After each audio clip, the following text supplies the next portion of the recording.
دا یو ورو سوال کړی دی چې که چېرته اوس یو خاوند مړ شي او د هغه عمر 21 کاله او دا ښځه به د هغه نه بد پاتې شي او 50 کالو پورې وي، نو کله چې الله دوی یو ځای کوي نو د هر یو به د خپل عمر وي که نه د زنانه به پسې راکته کېږي او د خاوند عمر ته به رارسي که څنګه، نو په دې کې راته وضاحت وکړه. الجواب: پیغمبر صلی الله علیه وسلم د دې سوال جواب بیان کړی او هغه داسې پیغمبر صلی الله علیه وسلم وایي چې څوک چې جنت ته ننوځي، که ځوانان دي که بوډاګان دي که په هر عمر کې دي، نو دوی به د ځوانۍ په عمر کې ننوځي، یا د 30 کالو په عمر کې او یا د 33 کالو په عمر کې. د معاذ بن جبل رضی الله عنه روایت دی، امام ترمذی راوړی، پیغمبر صلی الله علیه وسلم وی: يدخل اهل الجنة الجنة جردا مردا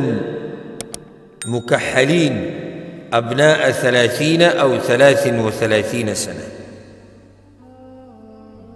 جردا مردا، جنتیان چې جنت ته ننوځي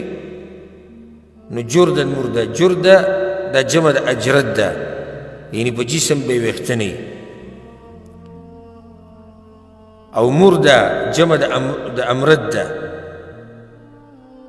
هغه هلک چې د هغه په زنه باندې ویښته نه وي، مطلب دی چې جنتیانو به ګیرې به یې نه وي، او عمرونه به یې 30 کاله یا 33 کاله. د 30 او 33 کې څه حکمت دی؟